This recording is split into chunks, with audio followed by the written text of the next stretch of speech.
এজন 14 বছৰীয়া মুছলমান লৰাই গোটেই বিশ্বখনক কবত লগাই দিছে।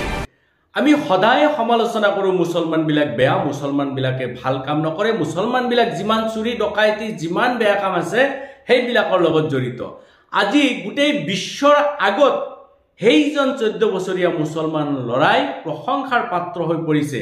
আৰু সেইজন কোন, সেইজন সম্পৰ্কে আমাৰ জনাৰ ইচ্ছা নাই নেকি?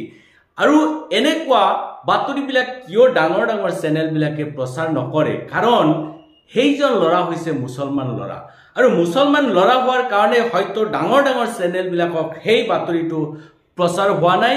গতিকে আপোনালোকে ভিডিঅ'টো বেছি বেছি পৰিমাণে শ্বেয়াৰ কৰি কাইৰান কাৱাজী নামৰ এই যুৱ বিজ্ঞানীজনৰ যি ডাঙৰ কাম, সেই কামখিনি সকলোৰে আগত পৌঁছাই দিয়াৰ দায়িত্বখিনি আপোনালোকৰ। এতিয়া কোনোবা এজনে বেয়া কাম কৰিলে তেওঁৰ প্ৰচাৰখিনি আমি কৰিব পাৰোঁ, তেতিয়াহ'লে সেইজন ব্যক্তিয়ে ভাল কাম কৰিলেও তাৰ প্ৰচাৰখিনি কৰাৰ প্ৰয়োজন আছে। আজি এই কাইৰান কাৱাজী, এইজন যুৱ বিজ্ঞানী কাইৰান কাৱাজীয়ে, এইজন যুৱ বিজ্ঞানী মাত্ৰ 14 বছৰৰ বয়সৰ এইজন যুৱ বিজ্ঞানী কাইৰান কাৱাজীয়ে গোটেই বিশ্বখনক স্তম্ভিত কৰি তুলিছে। আজি এলেন মাস্কে এইজন যুৱ বিজ্ঞানীক নিয়োগ কৰিছিল তেওঁৰ যিটো মহাকাশচাৰী কেন্দ্ৰত তেখেতক নিয়োগ কৰিছিল। আৰু এই যুৱ বিজ্ঞানীজনৰ হতুৱাই তেওঁ বিভিন্ন ধৰণৰ যি গুৰুত্বপূৰ্ণ ডাটাবিলাক সেই মহাকাশযান আৰু তাৰ লগত এটা যুগসূত্ৰ স্থাপন কৰি তেওঁ পৃথিৱীলৈ সুনিতা উইলিয়ামছ আৰু তাৰ তিনিওজন সহকৰ্মীক সুস্থভাৱে নমাই আনিবলৈ সক্ষম হৈছে। আৰু যাৰ বাবে আজি এইজন কাইৰান কাৱাজী গোটেই বিশ্বত আজি প্ৰশংসাৰ পাত্ৰ হৈ পৰিছে।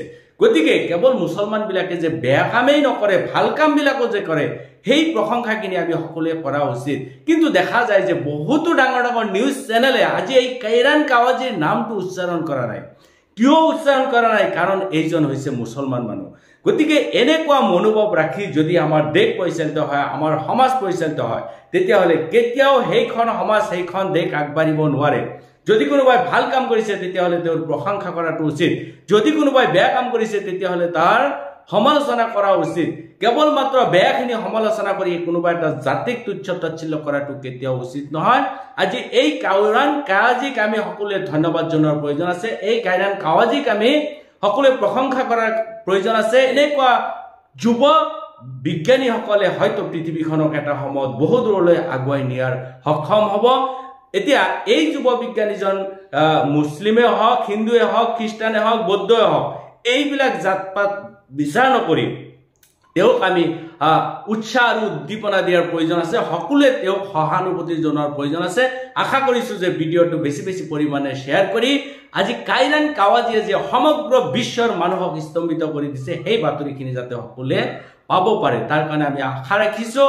আৰু কাইৰান কাৱাজীয়ে ভৱিষ্যত উজ্জ্বল হওক, তেওঁৰ ভৱিষ্যত মংগল হওক, এই কামনা কৰিছোঁ। আপোনালোকেও তেওঁৰ বাবে এই কামনা কৰিব। ধন্যবাদ।